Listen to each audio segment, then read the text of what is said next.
Pop in, say hi.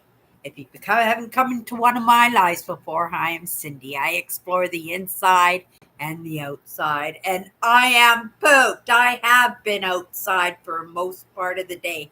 Really wasn't the plan. Well, sort of little bit. I thought maybe I would go and help my sister a little bit, in getting her ready to go on her vacation so that I can get ready and go on mine. So I went up to her house. I took a nice long walk. Hello. And I went and took a nice long walk up to her place, and it was just beautiful outside. I enjoyed it so much.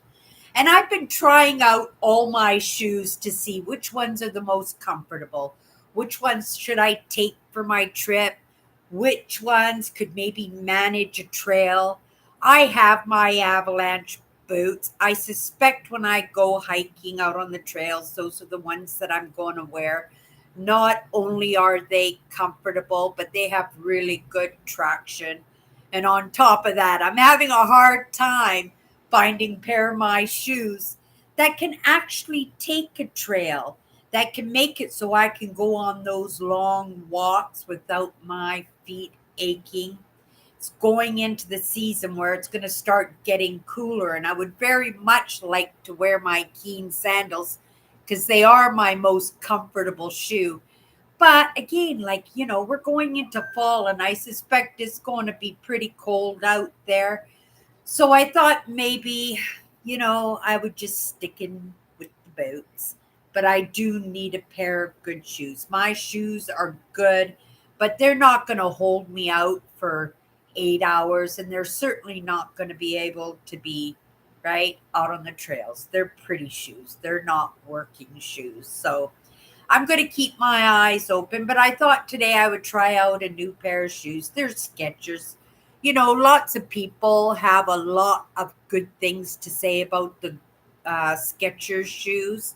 For myself, I don't think they're very good. Maybe it has something to do that being a little bit more heavier set, that they don't do as well as a walking shoe.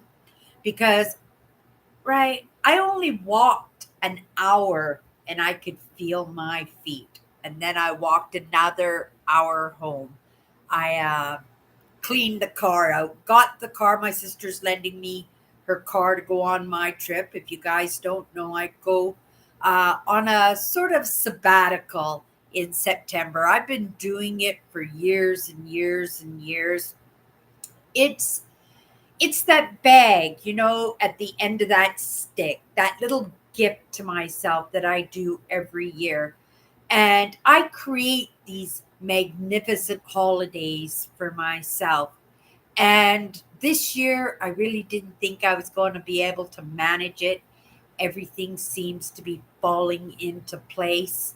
And I'm creating the best holiday for myself as I possibly can, and it's working out. It's absolute a miracle in that. But today I took that walk over to my sister's house. She lives in another part of the city, and I started to get ready to work on the car, and she says, "Oh, Cindy, do you want to go thrifting?" And if you don't know, me and my sister, we kind of partner up as resellers, and we look for little scores. We found a really good score today. We found a really good, well, my sister found the really good score. I just happened to be with her when she found it. And because we partner in that, I'm looking forward to seeing how well it does. Um, uh, we found this little 1920s toy tin, 1920s toy tin German gas station, and it had a really, really old toy tin car that went with the gas station, and it had the gas pump and everything on it. We did some research. There's a couple of people who have the gas station, but they don't have the gas pumps. Usually, the gas pumps get destroyed on these little toys. And this little gas station we have, it was only like this big, right? They sell for like $100 just by themselves. But the car, the little tin car, which is only about that big too, goes for $200. Goes for $200. 1920s. We can even put that word in as a keyword, antique, right? Because it's over 100 years old. So we were pretty excited. Well, I certainly we were super excited, and she was, because guess how much she got it for? She got it for 50 cents. She got it for 50 cents. Um, it was super exciting when we did the research on it. The ones that have been selling have had the paint and the rust and the dents and right missing wheels and stuff, and ours is in perfect shape. So I think we're going to be putting it up for $350. So I'm pretty excited about this little 1920s tin. They called them penny toys. Penny toys. It was a German company uh, that sold it. So we were pretty excited. We did a little bit of thrifting. Uh, I've been in need of a new cat bed for a very long time for my cat. Going on this trip a week from today, you guys, I will be sitting around a campfire at this time. I am so excited. But any case, I needed a cat bed because my brother-in-law has kindly off well, he didn't offer it. I asked him and he said yes. He's going to be taking my cat for a week or so, probably 10 days. He's going to be taking my cat, and we went to this little thrift store and I found a brand new cat bed. Brand new. It was like brand new, and it was priced $5, right? I didn't want to be dipping into the holiday funds, but I did because I know those cat beds are well over $80. This one had a hood on it too. And I don't think my cat, she doesn't like to go under the blankets or anything like that. So I think I'm going to cut that piece off because it's brand new and it's got such beautiful soft bedding on it, and my cat will absolutely love it. So I'm not going to bother washing her old one, because the reason I didn't wash it is the fact that it's going to fall apart if I wash it one more time. I keep having to sew the seams up every time I wash the cat bed, but I can't send her to my brother-in-law without a nice clean bed. So I think what I'm going to do is I'm going to wash it. If it falls apart, I'll just put a safety pin in whatever rips, right? I'll put a safety pin in it, and right, we're going to send her off for one last hurrah with this bed. And when she comes home, I'll have her new bed all washed and ready to go. And she'll be super excited. And right, I don't know what I can do to stop these beds from falling apart in the washer. I just think that probably that's their nature. That's the way they're made. But they should take into consideration that people do wash their cat bedding, and maybe somebody will come out with one more secure, more better quality, right? Because knowing that people do put them, the cats put them through a beating, and the washing machines and the dryers put them through a little bit of a beating too. But for $5, I'm not going to complain because, like I said, they're like $80. They're like $80. Hello, Eugene. And Andrew's here too. I hope everybody is having a great week. Thank you very much. I hope you're having a great night too, Eugene. Yeah, so then we went back after our little bit of a thrifting score, and then we went back to her house, and I spent about an hour getting the car ready, washing all the glass and mirrors and the dash and the seats and the cup holders and the steering wheel is just like brand new. My sister's going to drive that vehicle like an it girl for a few days, and it'll be all ready for me. Plus, I had to take a look at the measurements because you can't see behind me, but I got my camping gear all piled up against my kitchen counter here. And yeah, there's a lot of it.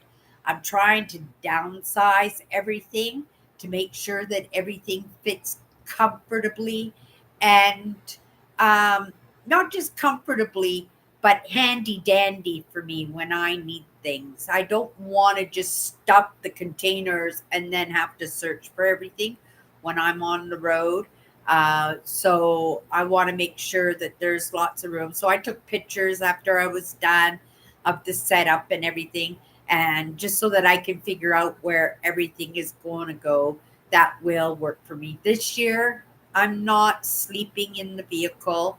It's not a big car, it's a VW, it's a little four-cylinder vehicle. She's taking it into the shop Tuesday. She's taking it into the shop on Tuesday for a little bit of checkup. She said the little bit of money that I paid her to rent that vehicle, she's going to use that money for any little repairs she needs on it. And it's really surprising because she's only had that vehicle 8 months. It should be running like brand new, in all honesty. But she says she's taking it to the dealership to get it looked at.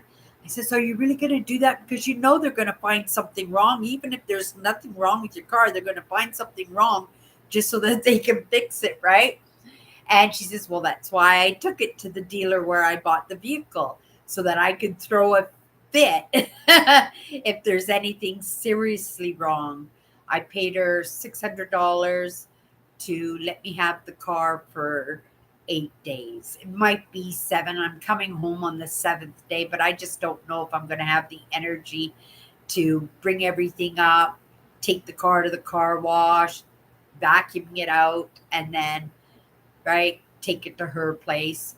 And then I'll probably have to get her to drive me home because I don't know if I could walk that distance, because I think it's just going to be a couple of days before that I'm going to be doing an 11-kilometer difficult trail, and I'm planning on filming that hike, and adding it to my Walk with Me Cindy Jean series. If you haven't seen that playlist, I go for walks on the trails when I do these provincial parks. I'm doing 4 provincial parks this year.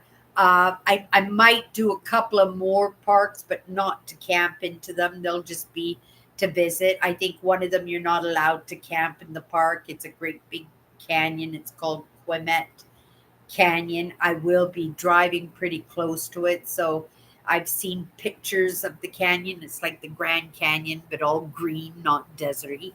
And I thought it might be a nice place to go for a hike. It all depends, because that day, or the next day, sorry, I am right on the road again up to my next park. And so I want to make sure that this year that I'm not, I love the drive. Seriously, I really do love my road trips. But last year it was a little bit much. I did 12 different provincial parks in 13 days. So for me, it totally felt like a road trip rather than, right, relaxations, beautiful landscapes. And there were beautiful landscapes, but I didn't get to spend any serious time in really appreciating them the way I would like to, because I'm pretty close to my what do they call it, 7 rating.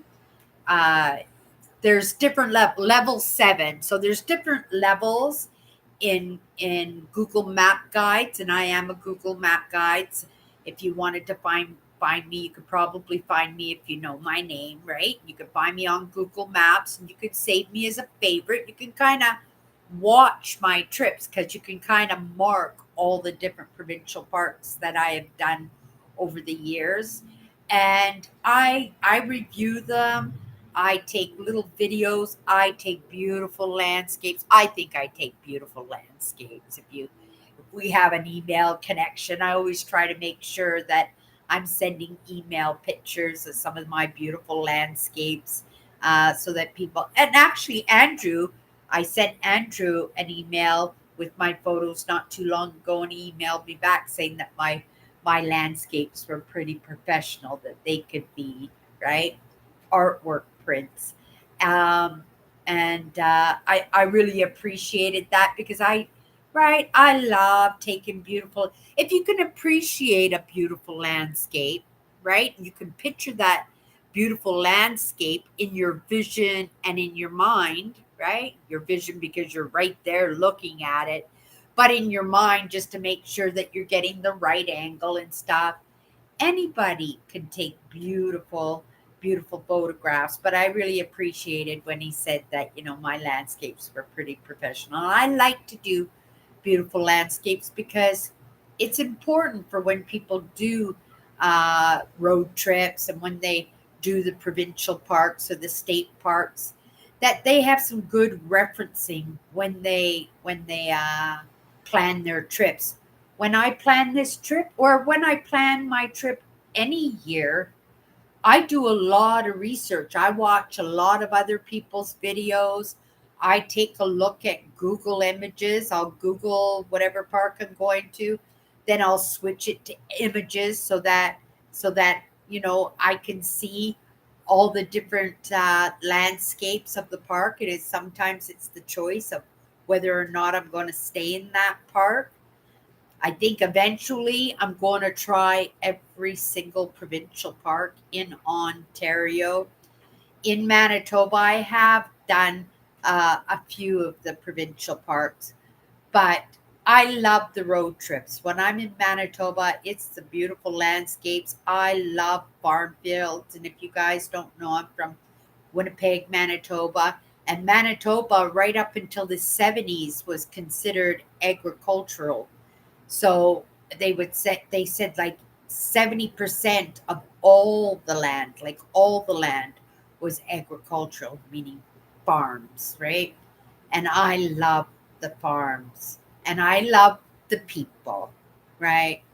But the provincial parks themselves, well, my favorite park in Manitoba, Black Lake in Nopawin Provincial Park, is my absolute favorite provincial park here in Manitoba. But it's the only one that I found that dazzled and amazed me like that. Now, once you get out into the wilderness and off the road, oh, I'm sure you could find lots more. But when it comes to campsites, they're very small. From my experience, the provincial parks here in Manitoba are very small. If they were to take out every second campsite, people would have bigger campsites and more privacy and better quality camping sites. It would be a lot better, and I bet you they would rent a lot. But I think they rent their provincial parks. I've tried to get my favorite spots and have them booked in a waiting list, and then wait all day for my turn. And then by the time I get in there, right, my camping spots are all picked, and I have to go for Scrappy. So those campsites are getting chosen. But when it comes to a Google review, if I were to go in and have to do a Google review, I have to be honest in my experience, right? I have to be honest. And I know I could take beautiful pictures, but to take a beautiful picture of a park that might disappoint somebody because they're all crammed into the park like sardines, that's not the case in Ontario. Oh, just absolutely gorgeous. I look forward at some point being able to experience provincial parks in other provinces. I lived in BC. My dad, we went camping and we were outdoors. We've seen a lot of the provincial parks. We've seen a lot of the state parks in the United States, only because, again, my dad loved to do road trips and we were always camping and out on the road. And I've done Manitoba, provincial parks, right? But I lived in Alberta, but when I was married, but my husband didn't like camping, so I never got to go camping. I think there was one time that we planned to go camping, but yeah, my husband got out of that one, and we never did go camping while I was living in Alberta. Um, and none of the other provinces. So there's Alberta, Nova Scotia, and Montreal. Oh my goodness, PEI. Well, I I did do a cabin in Nova Scotia. We stayed at a friend's cottage, but it's not the same as camping. But it is kind of out in the wilderness, right? It is out in beautiful landscapes and stuff. So I'm gonna, and it was beautiful lodging. It was very nice of them. It was a friend's parents' cottage, and they just gave us the keys and they said, "Have at her." And right, it was just an amazing holiday. My husband took me to the East Coast when we got engaged because he wanted his family to meet me, and it was beautiful. We traveled all up and down the East Coast. My favorite was, well, I had two favorites. I loved Nova Scotia, um, because the hospitality there was incredible. Like, people were so nice, even the strangers. Like, we got stuck in a snowstorm in May, believe it or not, and we got pulled out by a farmer and out of the ditch because we lost control on the road. Uh, but PEI, oh my goodness, we took the ferry over to PEI, and it was so beautiful. Even before we got off the ferry, the landscapes of PEI, oh my goodness, and driving through that province was so spectacular. But I think all the provinces truly are beautiful. They joke a little bit that, you could drive through Saskatchewan with your eyes closed because it's flat and doesn't have a lot of landscapes and stuff.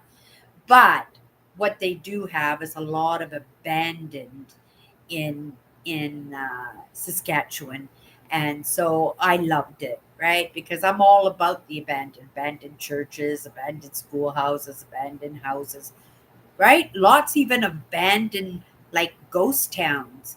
Manitoba has got a ton of them too, but I was just kind of referencing just because, people make jokes about Saskatchewan being kind of boring to drive through. You could just, like, you might as well just do it at nighttime because there's nothing to look at. Or you could close your eyes and just drive straight and you'll hit Alberta, right? And Alberta's beautiful because of the mountains. BC is beautiful because of the ocean and the mountains and the beautiful big rivers. Every province has something to be proud of, something that represents those provinces as something special to Canada. But with Manitoba, it was the people. I just love the people of Manitoba. They're so kind-hearted, so generous, just so caring, right? Just beautiful, beautiful people, even to strangers, to each other. I'd never experienced anything like that. That was definitely not my experience growing up. I was totally mortified and just terrified of interacting with people I didn't know because it just seemed that I was always targeted in that. But when I came to it didn't matter, right? It didn't matter what I looked like. Uh, it didn't matter in any way. Uh, they just accepted me as just a Manitoban, and even though I'm from British Columbia. I was born in BC. I am a Manitoban through and through. It's a little bit of a problem, right? Prairie Dodgers is my brand, and I'm not willing to let go of my brand. right? Prairie Dodgers being in this digital age and this age of AI learning right now, that brand name is pretty sought after, I would assume. Pretty sought after. There is a law in place, even though that I have not trademarked my brand, right? But because I've had my brand for over 4 years, it can't be taken away from me. It's mine. And yeah, it would be a big payout if I ever found anybody using my name, right? The thing is, there are a few kid baseball teams, right? I think there's a hockey team, a kids hockey team and stuff like that. They're welcome to it, right? It's not a big deal. It's just if somebody were to take my name and open up a dress shop or a sports store or something, then that's when I would have an issue and I would be searching out a lawyer. And I don't know if any of you guys knew that, but if you, right, have a brand name, it is yours after 4 years. They just want to prove, right, that nobody else is using that name. And if anybody else tries to use that name, right, my brand would pop up right away, right away. And I would have a problem with that. I work too hard. This is my baby, right? And but yeah, it's really strange that I love Ontario. I spent a lot of time in Ontario, and I rave about it. Like I really promote Ontario, and they're right. The experiences in Ontario are absolutely amazing. Plus, I'm a rock hound, right? I go crystal digging, and the crystals in Canada, for the most part, they're in Ontario, right? So that's where my heart is, and that's where I go every September. 1 week from today, you guys, I'm on my trip. So tonight's going to be my last Chatters Live. I will stay with What's My Good Cheer right up until Friday, and then I'm going to be off of that show too for at least 10 days. I will be off. I can't say for sure, but I'm assuming it's going to be about 10 days before anybody sees or hear from me. But you guys know the next day after I'm home, be I'll be live again, right? And I will be excited to share my experience. And not only will I watch the bird, what do you call these? Not bird herds, uh, um, flocks, bird flocks, and they fly right by my window. Sometimes hundreds. You guys, I would not believe. It just made my sky go completely black, and it caught my eye. I went, "What's that?" And I looked, and I went, "There must have been 1,000 blackbirds." I don't know what they were. They might have been blackbirds. They weren't ravens. They were too big. And ravens, even though they do groups, they definitely don't do groups that big. But they were like blackbirds or bluebirds, and they were about this big, and there were thousands of them. And they were kind of dancing in the air as they were flying. It was really windy outside, and I think the birds really like it when it's windy out there. But I was just enjoying. Might have even been these same birds that I'm looking at now. Um, but yeah, it just beautiful. It was just a magnificent experience, right?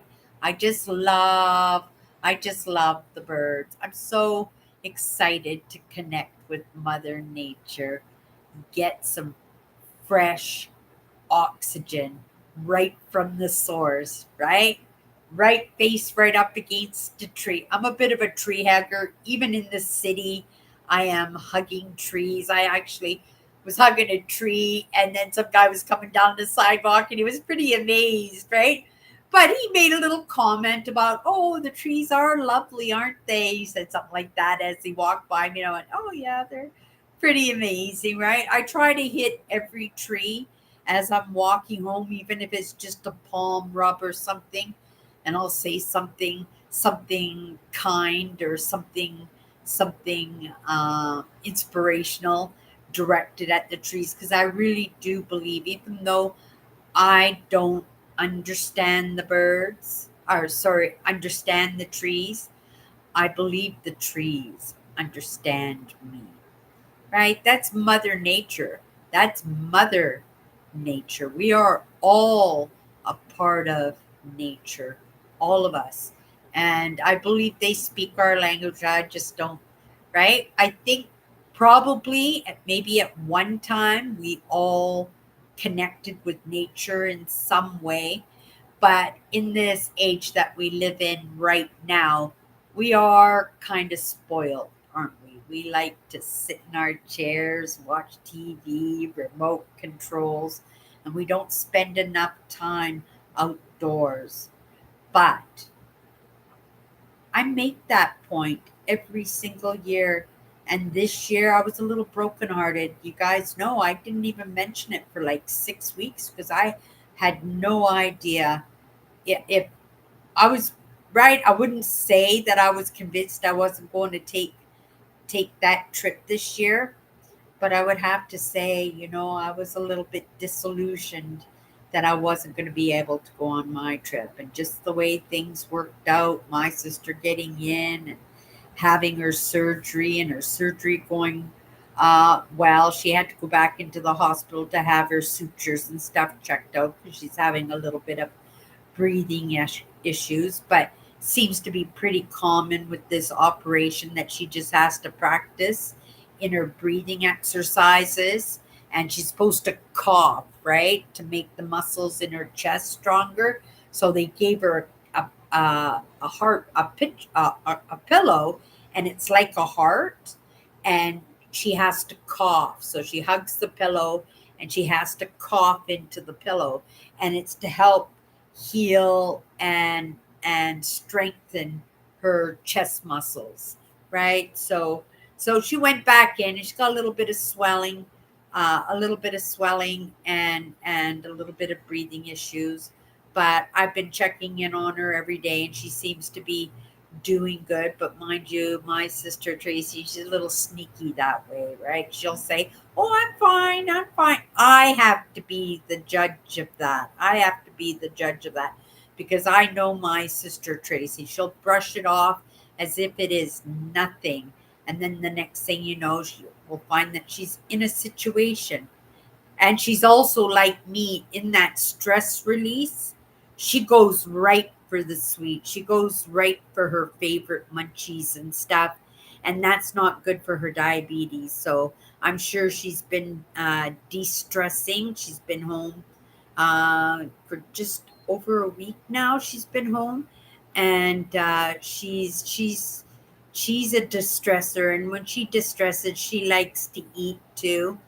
And it's not just when we're stressed, it's when we've gotten over those hurdles, or we've solved a problem, or the scary situation has just released itself and everything's okay again. And then we go, okay, where's the pink ice donuts with the sprinkles? It runs in my family. But, right, I am optimistic. We are going to get a handle on it, right? But at the same time, I have to say this age of AI learning has got a handle on it too, haven't they? With their, oh, what's that name of the diet drug? I can't remember the name. Starts with an O, I think. Um, but yeah, there are ways out there as we move forward in technology. We're going to find ways to make it so that, right, we won't have to deal with obesity anymore. And I think for a lot of dynamic and sensitive families, that food is a compulsive habit, a regular compulsive habit. And, I think, as we move forward in this age of AI learning, we're going to overcome it. I can't remember. I can't remember what the name of that drug is. Let me just see who's in here. Oh, Kathy came in too. Hello. Hello, Kathy. Hello. Oh, wonderful. So glad that you made it in today. You know, I said today when I was out on my walk, was it last night's walk? No, it was today's walk. Yesterday. 3 times I went out because I'm getting ready for my trip and everything. And I thought of you 3 times. I'm looking in store. I'm a bit of a window shopper and stuff. I like looking in shop windows. And I live in a district that has a lot of little um, dress shops and stuff. But I'm just walking down the sidewalk and you were popping into my head a few times. And I thought, oh my goodness, should I message Kathy and see how Kathy's doing? Because, for you pop into my mind occasionally. You do, Kathy, but 3 times in one day you came into my mind. And I thought, there's something in that there, right? I believe in the serendipities. I believe in the breadcrumbs when they come into my life, right? I take them seriously. And when I thought of you 3 times, on the third time, I believe I was coming home. And yeah, I was coming home and I was walking through the district and I was just like looking at the clothes and the stuff as I'm walking home, and you just popped into my mind for the third time. And I says, okay, something's up with that. So I hope everything is good with you, Kathy. If it isn't, right? Right? You are welcome. I would be more than happy, Kathy, to do a Zoom call with you. We can have a chit chat. I know what you look like. You've sent me pictures, but we haven't talked face to face yet. And I think after 10 years, we're going to be due pretty soon. So anytime, you can get through to me through Messenger, right? You can get through to me on on Instagram, and you can just email me, and I'll just send you a Zoom link, and we'll just chit chat face to face on Zoom. That'd be pretty cool, right?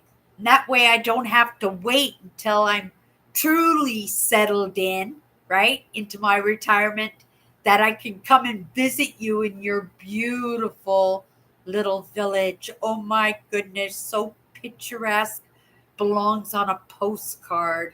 Seriously. Oh my goodness. But yeah, Kathy, anytime, right? You think of it, right? As long as it's before midnight, anytime before midnight, because I really poop out at midnight and I'm usually in bed right after my live show. And I just like, oh, I'm done. And then I just crawl into bed. But I'd like to have some good energy and we could have a really good chit chat, Kathy. I would absolutely just love that. And any of my regular crew here, you guys, you're welcome, right? I mean, me and Andrew, we write letters. Well, he writes letters. I message him back, but he writes the most beautiful letters to me. And we all communicate in different ways. When I don't hear from Owen or see Owen or I miss Owen, I'll just email him and I'll just say, Owen, are you okay? Is everything's okay? Right? And Melvin, you guys, came into my what's my good cheer this week. Eugene was in my live that night, and Melvin came into my.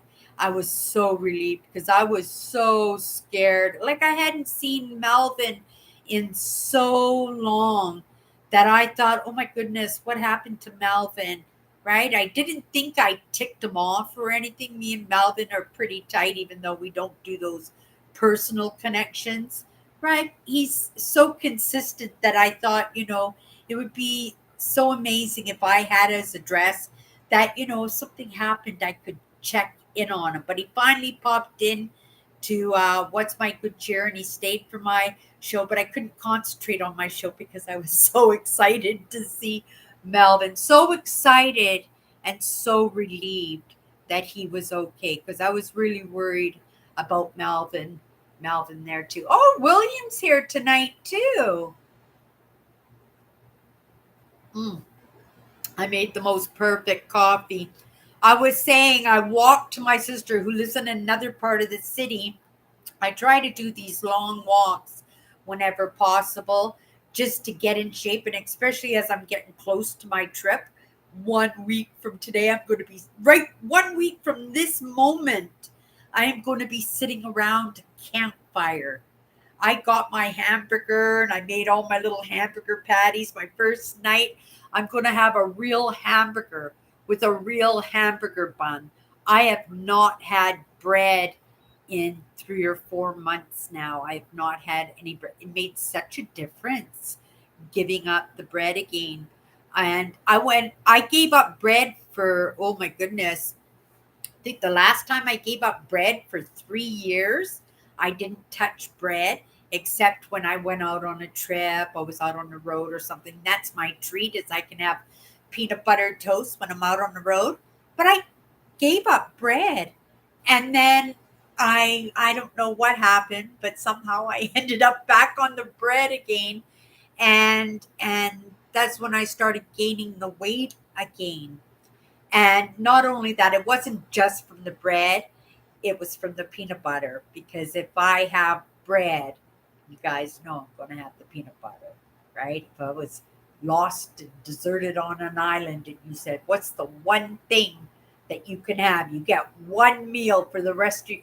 It would have to be turkey dinner. I can't get sick of turkey dinner. And there's so many things you could do with the turkey dinner as leftovers, right? So I would never get sick of turkey dinner. And turkey dinner is a pretty healthy meal too. But my second one for sure would be peanut butter, right? Because tons of protein and I love peanut butter. Peanut butter is not so popular in Europe. I was really surprised. I was watching an Instagram or maybe it was a YouTube video, and it was British kids eating, and they're just starting to get into the peanut butter, and they really love peanut butter in Europe and in Great Britain. Yeah, that's something new. But nice to see you. Nice to see you, William. Oh my goodness. Yeah, this will be the last night that I'll be doing my Chatters Live until I get back from my trip. I will, so we'll be 2 weeks from today. I will be back in my live and I'll tell you all about my trip. And I suspect I'll have lots to say only because I've taken like a couple of days in each one of these parks. One of the parks I'm staying for 3 days because it's fairly close to my amethyst mine where I want to go, and that I do go every single year. And I thought, well, instead of right packing all my gear up, going digging for amethyst all day long, right? And then going to another provincial park and set up a campsite again. It would just be too late. So I thought it would be better if I just kept the same campsite that I'm booked at and just take it for an extra day so I don't have to pack that night, that I could just leave everything there and I can go and do my amethyst mining, and the mine closes at 5 o'clock, and then that way I can drive back to my provincial park, stopping off in Thunder Bay for a few groceries for my next couple of parks that I'll be doing, and and a cup of coffee, and then come back to my campsite that's already set up, start a fire, have some dinner, and relax rather than right scurrying around all the place. So that's that provincial park. I'm staying for 3 days at that park, and I haven't done that park yet. And I've driven through it. I planned to do that park one time, but when I got there, I didn't realize there was no ranger station, so I couldn't go in and pay for a spot. They didn't have a pay box or anything, so I couldn't do anything. So I just drove to the next provincial park, which was about an hour away, and I did a different provincial park. And yeah, it worked out fine. But again, I want to really enjoy my campsites. I really want to enjoy my camping. I haven't decided whether or not I'm going to fish this year. I was thinking, for the past month or so that I might go back to fishing because I have to be able to fish. If it's a survival thing, that I at least have to know that I can fish, and I really should at very least have some kind of gear with my emergency bin. I have an emergency bin that's all set up. I put it in a bigger bin and I put it in a bigger shelf only because there was so much stuff that things were kind of laying off to the side, and I want to, if there's something happens and I have to hit the road fast, I just want to be able to take my bin down and know everything is there that I need. And what if I have to take that bin down and it's in the middle of summer and it's 40 degrees out and I head off out into the bush? What happens when it's winter and 40 below zero? Would I know how to make a hide jacket or a pair of hide pants or something? No. So I made sure that in my survival bucket, I put socks in there. I put a face toque in there.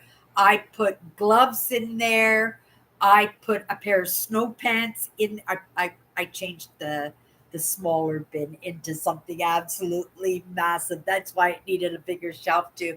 And I put a winter jacket in there too. I am set.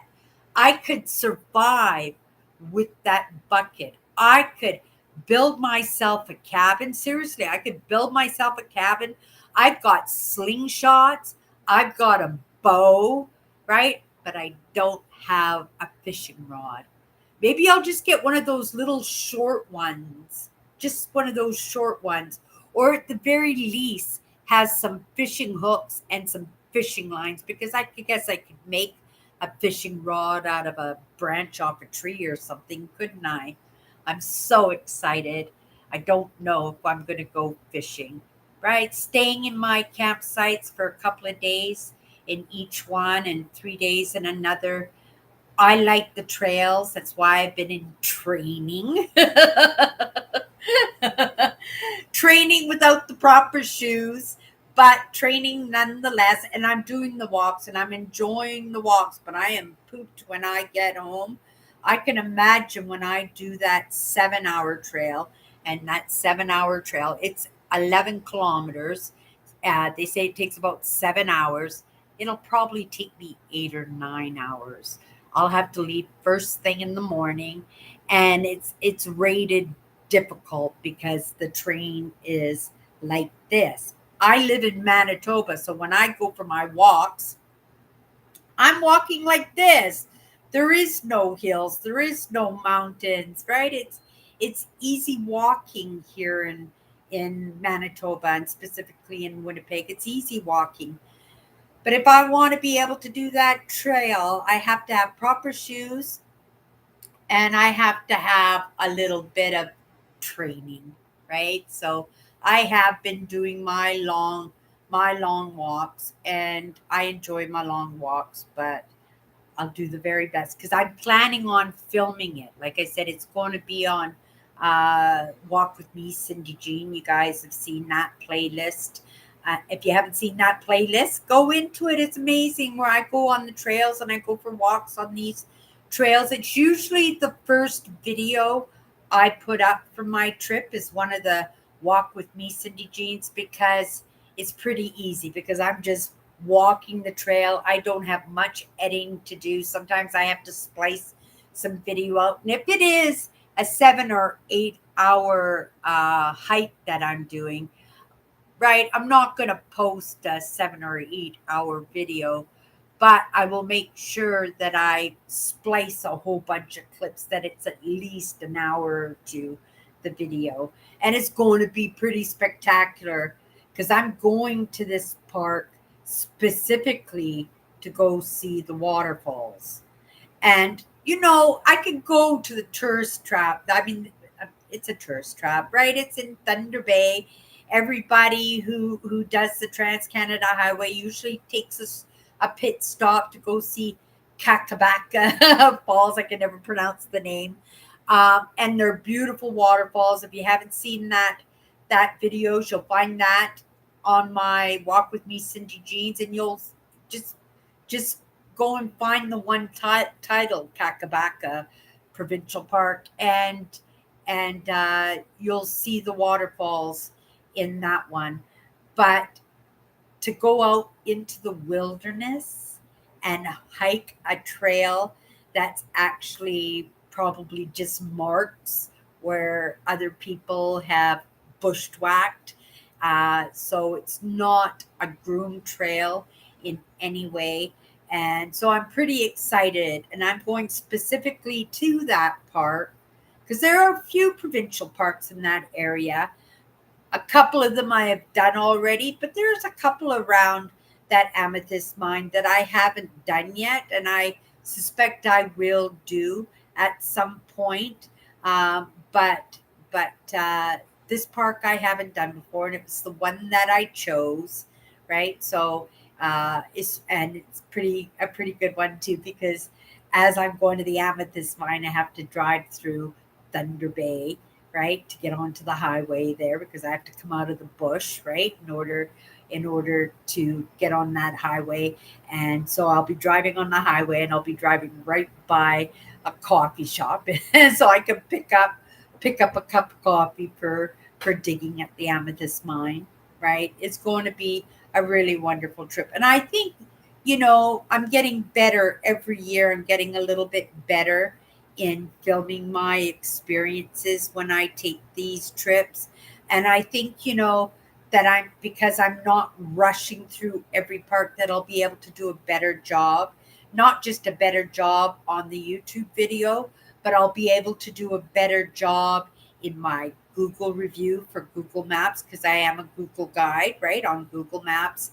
And I'll be able to put up better landscape photos of the different provincial parks and the different sites that I'm at.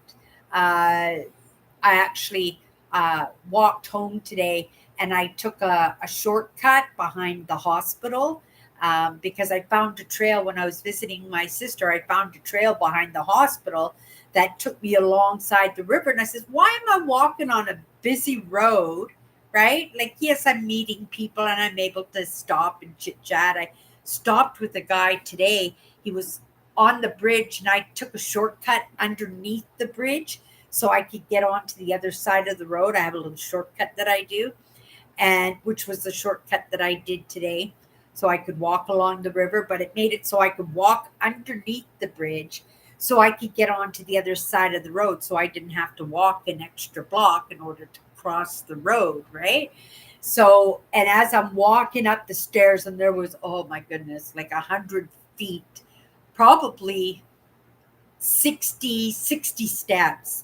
And I've got my granny wagon behind me because I had to stop off at the grocery store because my brother-in-law is taking my cat for 10 days and babysitting my cat for me.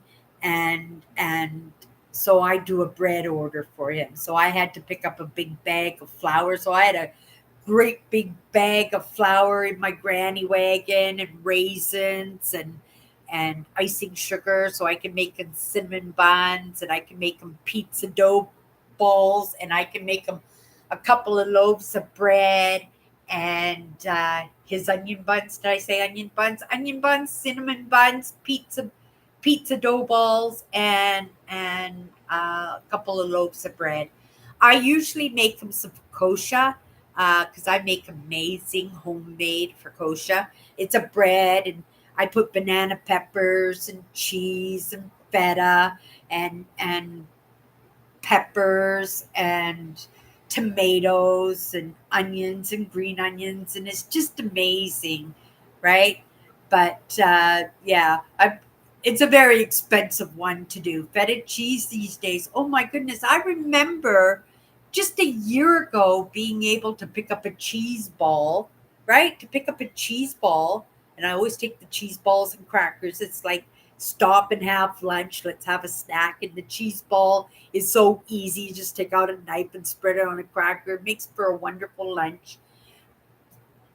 They're like $13 now. They went up like almost $5 in the past year, right? Incredible the pricing of groceries. And you guys, I don't know about you in the States, but with these tariffs, they're just killing us in the coffee, right? They're well over $30 a tin for a tin of coffee, right? And they say they're going to be like $40 soon for a tin of coffee. I like tea just as much as, well, I like coffee. I like coffee, but I like tea too, just as not as much as I like coffee. Those coffee shops have got me a little spoiled. And I just made myself a lovely coffee right now. My favorite coffee mugs. This is my favorite brand of coffee mugs. This one, I might take it on my trip, but it won't be used on the road because it's a fat boy and it doesn't fit in my coffee cup holder.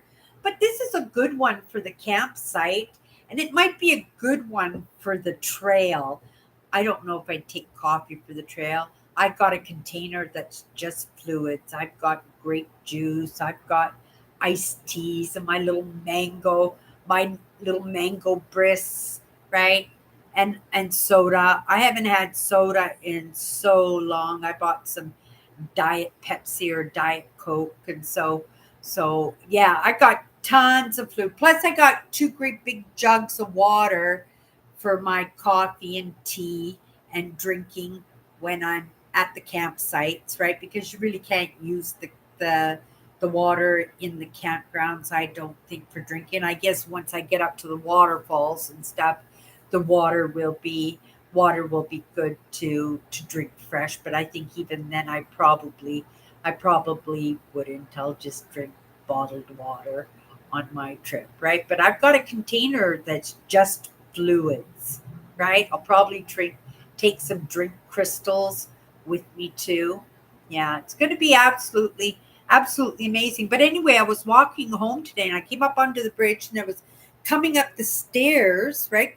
Big concrete stairs to get to the top of the bridge again. So I could just walk it and be on the road that I needed to be on right away. And when I got to the top of the steps, there was a gentleman there on his bike with all his gear and everything. And at first I thought he had his cat with him. And it wasn't a cat, it was a squirrel. He had just found this squirrel while he was taking a little bit of a rest break on the bridge. And he had it in his hands and it was crawling up his legs and it was around his neck and it was on his shoulders sleeping. It was just the friendliest squirrel ever. And he was feeding it Cheetos or something, right? And I says, "Oh my goodness, that's like your squirrel now." And he says, "No, I can't take the squirrel home." He says, because he was in a rehab, an rehab house, and he's not allowed to have pets in this place where he's staying. So we talked about addictions a little bit. He was just a lovely guy, but he must have had the most beautiful heart in order for that squirrel, which was on a right? It was a busy bridge too, right? But yeah, it crawled right up on him. He says, maybe I should take him to the zoo. I said, well, you could take him to the zoo, but I would just let him off at the park and he would just have a heyday in living in the park. But also you have to take into consideration that he's probably in the past month or so been collecting nuts and all kinds of treats to get ready for winter. And he's probably already started building himself a nest, right? And he's going to have to start all over. And a month from now, it's going to be snowing. In a month from now, it's going to be snowing, you guys. Oh my goodness. But when I said that we went thrifting today, when my sister found that little score with the little tin toy and stuff. It was the first time I had been in that little thrift store that put the roof over my head. I was impressed with it. It looked really clean. It looked organized, and yeah, everybody seemed happy there. Busy but happy. And in truth, I have to say that I thought truly it was going to fall apart without me, but it seemed to be doing absolutely fine, and I was so happy for that. Right? I really was really impressed with how clean and organized. I didn't take a great look at it. There could have been more stock on the shelf, but I'm sure they were coming off of a big sale or something, right? Or yesterday was Saturday, so it was probably a very busy day in the store yesterday, and they just ran out of stock, right? But yeah, it was really nice to see everybody and a couple of people I hadn't seen since I had left my job, right? So it was really nice to see them and catch up and give them a hug, and right, and everybody just seemed to be doing really good. So it was really nice to go in. And not only that's where I was able to get the new cat bed for my cat, right?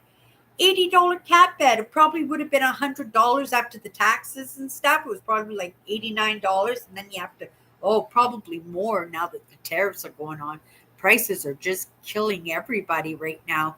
But it would have been over $100 for sure, and I got it for $5 and no taxes because it was thrifted. But it was in brand new condition too. So I'm gonna have a laundry day tomorrow if I don't have to go out tomorrow. Gonna have a laundry day and see what else I have in my house to list. I always surprise myself. Yesterday, I walked around my house for a little bit because I sold something. And I went, oh my goodness, this is my firewood, and I was so happy I sold it. I said, what else do I have in my house, right? And I found this painting in my walk-in closet, and I says, oh, I can sell this.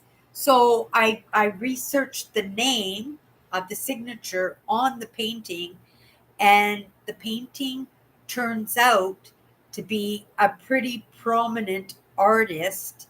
He is from Manitoba, but he's gallery shown. And not only is he gallery shown, he was president of the artists group, or whatever they call it, right? Organization. Whatever the artists, all the artists, they have a big group, but there's a president, and he was president of it. And it turned out his paintings are worth quite a bit of money. And I was in absolute shock that I just had this painting. I did have it sitting where this one is right now, but the painting was um, the shore of a lake. And you guys know I just love trees. I love forests. And when I found this one here, I it had to go up on the wall. And you guys, I'm running out of space. All I have is wall space, and now I don't even have wall space anymore. But because I love the trees, the tree one had to come up and one of them had to come down, and those other three, they're my favorites. I will never find pictures like that ever again in my entire life. So they weren't going anywhere. So that painting that I found yesterday, just sitting up on the shelf in my walk-in closet, turns out that it's a pretty renowned artist. So I listed it, but I didn't know what to list it for, because when you go into the auctions, they say sold, but they don't tell you what they were sold for, what the winning bids were, or what the gallery was selling them for and stuff. So I didn't have much of a reference for them. So I put it up for $100, and within an hour, no lie, within an hour, I had over 10 watchers on this painting. Do I have it really close by? Here, I'll show you this painting.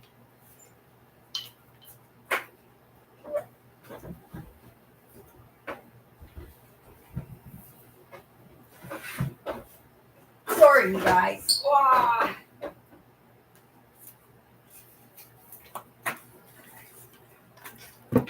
And like I said, he's a pretty famous painter here in Manitoba, and his name is Kenneth Martin. His name is Kenneth Martin. And yeah, beautiful, beautiful watercolor. I have such a good eye for art. I do. But I should have a better eye to know that that picture was worth. But it wasn't about the money, right? It was about the trees. And I'm all about forests. And so, you know, I I didn't give it away. I didn't throw it away, right? I put it up on the shelf for when I get a bigger home, right? That it would find its place in a new home. But, right? We're planning on a great trip, and I want to make sure that we are good. I am driving a different kind of car this time. I suspect the gas is going to be a lot less than what I usually like. Last year, I spent over $1,000 just on gas. And I think to rent the vehicle, it was like, oh, I can't remember, maybe $1,500. It was very expensive, but I kept it for a couple of weeks. But $1,000 for gas, I was putting $100 in it every single day, $60 to $100, depending on the distance that I had to go. And you guys know I did 12 provincial parks in 13 days. And I got lost. You guys know I got lost on the road so many times. Again, it's in that practice. I'm going to be so much better at it this year. Um, Google gave me a new feature. I'm in betas, right? Because I've been with Google for a very long time. I use like the apps like Google Lens and stuff like that. So they gave me the Gemini to try out, and I've been enjoying it so much. It's kind of like Chat GPT, something like that. And but it's like Google Lens on speed, because oh my goodness, it thinks, it brings up information. So I'm just going around to all my items in my house, and I'm just using these lenses, and I'm getting all kinds of neat information. And I actually did that with this painting yesterday when I was doing the research, and it just blew my mind that I actually had beautiful art. I come across beautiful art all the time. Remember my big orange fish picture, right? And I got it for like, with my staff discount, I got it for like $5 or something like that. And I ended up getting rid of it for like $200. And I probably could have had more on that one. And that was another one that I had a lot of watchers on. A lot of people were disappointed and still messaging me about it, even after I had sold it and taken it off of my marketplace, right? I like marketplace. I like working on marketplace. My sister, she likes uh, eBay, but right, with the tariffs and the president, she said she sold two little rag dolls like Raggedy Ann and Andy. She sold them for $20, right? And she wrapped them up, put them in a box, sent them off to this lady in the States. And then this lady at the States messaged my sister, and she said, the post office wants $30 from me, right? They want $30 from me before I can have my parcel. And my sister's like, I don't know what to say to you, dear. Like, I told you that the tariffs are really high, and right, you told me to send them to you anyway. And yeah, so she wasn't upset. And then my sister thought, oh my goodness, if she complains to eBay will just give her her money back, right? If it's not been picked up, they'll just give her money back, because that's what eBay does. Always takes the customer over the seller. And then they would have sent it back to my sister, and she would have had to pay for the dolls, right? The shipping on the dolls and stuff. So So, but luckily, she told me today when I went up to her house to clean the car and get it ready for my trip, that she said the woman picked it up from the post office. So, but she had to pay $10 more than what she paid for them, right? So she paid $20 for them, but in the end, it cost her $50 for these two stuffed dolls that she had bought. So yeah, my sister loves eBay, but she's not going to be selling in the States. She has to stop because it's just causing her too much problems. So she's just going to sell in Canada, just because the shipping is cheaper to sell in Canada. And people still find her, right? And everybody is nervous about all this tariff stuff. But yeah, President Trump, he's raking money. I hope he's giving little checks. Have you guys heard anything about the president giving you guys little checks? I heard something about it a couple of months ago. He said that he might send checks out. I was wondering if he had mentioned it again, because he's just raking in money right and left. That guy knows money 100%, but that's why you guys voted Trump in, right? To get the economy going again. He actually saved New York. New York would be a ghost town right now. It'd just be full of homeless and what riff, I hate to say that word, riffraff, um, uh, transient people, right? That he turned all those abandoned buildings into beautiful condos, and he paid off all the bank loans. There was some kind of big financial crash, I think, in the 80s or 90s, and he bailed everybody out, and he actually saved New York.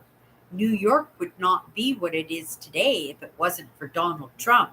But now that he's president, I think he wants to do that for the whole country.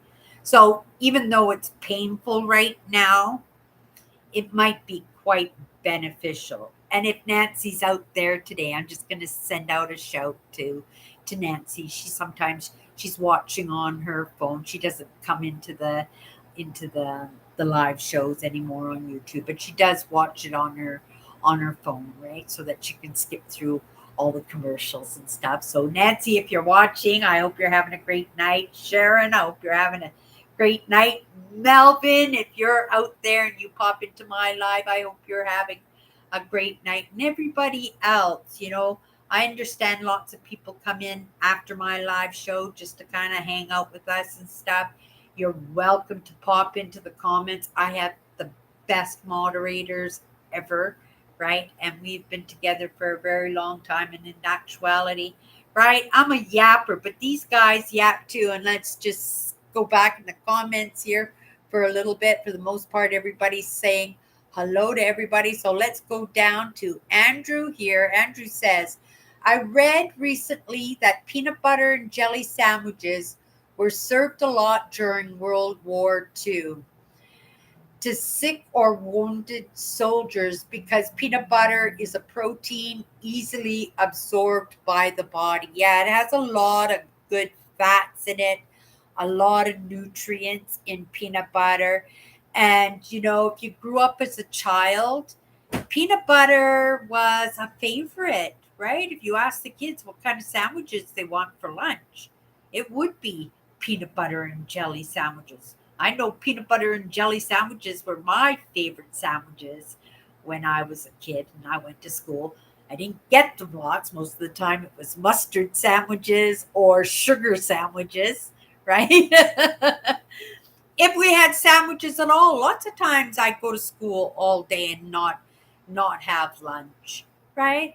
And for me, it wasn't a big deal, right? It just meant one less bag to carry to school, right? I didn't have to sit in the lunchroom with everybody else. But also, right, especially when I went to high school, we go into home ec class, right? And there was always something we were baking or something. So there was always something to eat. And also, I worked in the cafeteria. And when you worked in the cafeteria, you got like lunch vouchers, and right, you got milk and donuts. Oh yeah, we had a real donut machine in the lunchroom. You don't have those kind of things in the school lunchrooms anymore. It's just not allowed. It's just not right. You don't even, I don't think you'd even get chocolate milk in school anymore. We had milk days at school and it would be like white milk, right? But well, white milk or chocolate milk, but I don't think today you get much of a choice, right? They eat pretty healthy in the school programs now, but yeah, you're right there, right? Soldiers would probably benefit quite a bit from peanut butter and jelly sandwiches.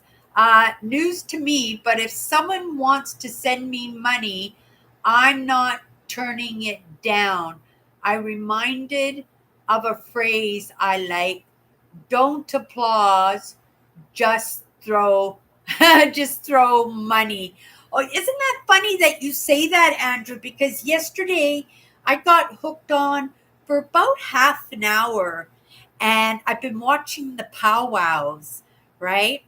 And the little kids, like little 2-year-old kids, and they're all dressed up in their regalia, right, with the turkey feathers and the headdresses and the beautiful costumes, and they carry little wooden guns, or they carry little drums, or they carry big eagle feathers, and they do these little powwow dances. And when they're doing the powwow dances, they're so cute. These kids are so adorable. People jump out of their seats, go out onto the dance floor, and they sprinkle money around these little kids. And these little kids are just looking at they're getting distracted. They don't know why people are throwing money at them, right? And they want to bend down and pick up the money, but they're right in the middle of their dances, and everybody makes such a loud noises, cheering and clapping, that the kids just love dancing in the powwows. And I don't know if anybody in my audience has ever been to powwows. We have them quite a bit here in Canada. But when I was watching those little kids, right, dancing in the powwows in their costumes, they're so adorable. I mean, the adults dancing in their costumes are pretty adorable too, right? Right? But they are expected to meet a certain standard, to meet a certain grade, and so it's it's more of a competition when the adults do it. But when the little kids do it, and the little kids do it so well, I don't know if they practice at home with their moms. I'm assuming that they do. And I'm assuming they probably have teachers too. They definitely have seamstresses, because those costumes are pretty elaborate, right? But then after the powwow is over, right, the mom comes out and they're trying to drag the kids off the dance floor, and the kids are tugging on their mom because all they want to do is pick up all the money off the ground, right? It's kind of like they're at a wedding, when you go to a wedding like in Hawaii, and the bride is all covered in oil and stuff, and then everybody comes up and puts bills on their arms and the oil and stuff. When I cleaned my sister's car today, I used a product. I'd never used it before, but I heard it was pretty good. And it's to make it so when it's raining, the rain just comes off the window, so you don't even have to use your wipers when you're driving. I'm still going to use my wipers when I'm out on the highway. But I got it when I was at the thrift store, and it was really cheap. I got the whole package. It was like 2 of them on there, and I got them for like $1 or something. And they're really expensive, right? And they usually last a couple of months.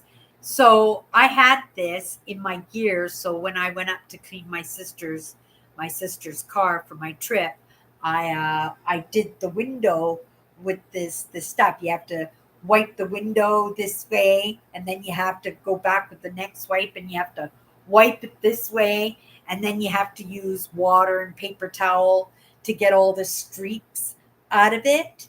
And then supposedly you're able to go into rainstorms and stuff, and it just kind of bounces off the windows. I don't know why I was saying that. Something anyway. But it was really nice to go up to that thrift store today. I hadn't been there. I've only been there once before.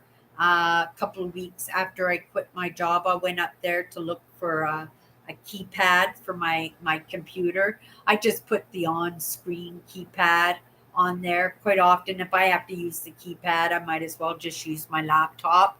But but I had poured a cup of coffee on my keypad the last time. I just took the keypad off. I put it under the kitchen sink and I rinsed it, rinsed it really well. And then I stood it up against the wall and I put the fan on it the next morning. I plugged it in and it was perfectly normal, right? But the second time I spilt that, I do it all the time, spill coffees, and I'll probably spill coffee on this one too. But I wasn't going to spend $15 or $20 every time I ruined my keypad, so I just pulled up the on-screen one, and it worked fine. It was a little bit of extra work, but it was no big deal, right?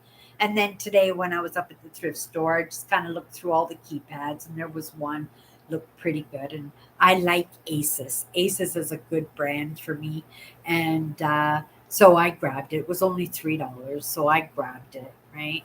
And then again, I got my cat bed for $5. So that was my score because she really did need a new cat bed. I was every time I washed it, I was restitching it because the seams were all falling apart. What I think is because my brother-in-law is going to babysit my cat. I'll just let him take this old one, and I'll just tell him to throw it away uh, when he brings her home to me. But yeah, I'm gonna make him all kinds of bread, and I got all her gear: fresh cat litter box, a cat toy, cat treats, cat food. Oh my goodness! Oh, all kinds of cat. She's gonna have such a great holiday, and he loves my cat. Right? She's not gonna want to come home after she spent 10 days with him. She's not going to want to come home. I know that, but right.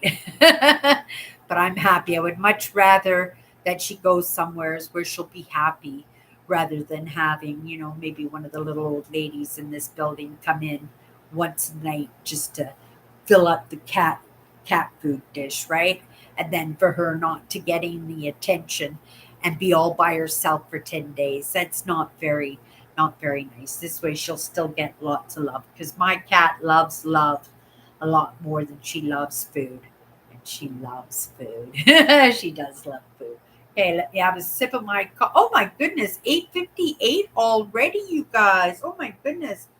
That went fast tonight. I'm going to be gone for you guys aren't going to see me for 2 weeks now. I leave next Sunday, right? I'll already be sitting. You can think of me instead of coming into my live and just think of me sitting around my campfire enjoying my first night on my holidays. I'm going on holidays this year, right? Cross my fingers. My sister is good, right? My sister's still in recovery and stuff, but it seems she's doing okay. She's a little bit tired, but she should be tired and she should be resting, right? And going a little bit slow. She's coming out of a really difficult operation, so she shouldn't be overdoing it. But she seems to be doing okay. My sister seems to be doing okay, and I know, right? She'll do okay because I'm manifesting this trip, and I wouldn't go on this trip if there was anything going on badly with any of my sisters, right? And so I'm just going full force. This trip is happening, and no matter what, this trip is happening. I'm going to have content for my brand. I'm going to have some more adventures this year. Super grateful for this year. This year, I made such movement, not just for myself, but for the people around me, right? In practicing my craft, it just seems that that's what I do now, right? To just because it's the evidence that it works, right? I'm the evidence that it works. And just the fact that I'm still getting to go on this trip when in truth, there shouldn't be any reason that I should be able to go on this trip. I don't even have a job that puts the roof over my head, right? And I'm going on holidays. It's just the way it worked out. And my sister is super grateful for that 600 that I gave her for the vehicle. because now she's able to take it into the shop and make sure that her car's working good, and she get anything that she needs done on it, and whatever's left over she can, right, take it on her trip with her. My sister's going to Disneyland at the same time. She got some pretty cute outfits too for her trip. Mm. But I am hungry, you guys, so we're going to call it a night. You guys, we'll see you in 2 weeks. You guys want to message me? More than welcome to. I may say a few messages. I might send off a few myself just to, wish you guys a nice week and stuff. Uh, when I get home, I'll be sure the first Sunday I will be back right away.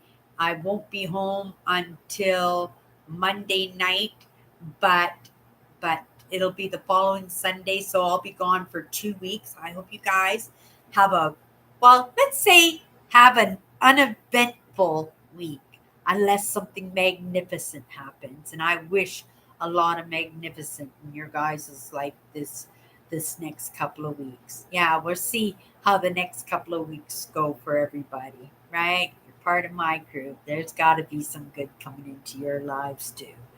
You guys have a great night. Just going to come into these last couple of comments. I know you're all saying your goodbyes already, but I don't want to. I remember the movie Meet Joe Black. Brad Pitt played I love that movie. Played the angel of death, and in one scene he was having a grand time eating peanut butter for the first time. Yeah, the scene I remembered I love so much is when that Jamaican lady, she was passing away, and she wanted him to send her on her way. That I just love that movie. That was such a good movie. Uh, I need a great poem. I read a great poem a long time ago. I'm tired of unresolved, and I am tired of reason and still more of rhyme, but money gives me pleasure all of the time. Aw, Andrew. Uh, oh, Kathy went to a powwow this summer. Oh my goodness. I love the powwows. We have a big one once a year at the convention center. It's not the same as going to like a rodeo stadium to see it. But yeah, I'll be going to one of those big events too. Yeah, I just love watching the little kids. Did you have little kids dancing around? I'm sure you did. Um, I will. Thank you so much. Thank you for all the good luck, and thank you for keeping me company. You guys know that when I get home, that's the end of my fiscal year, and I'd like to say it was a successful, right? That I made a momentous amount of movement this year. You guys have a great night, and we'll see you in 2 weeks. Oh, peace. Bye.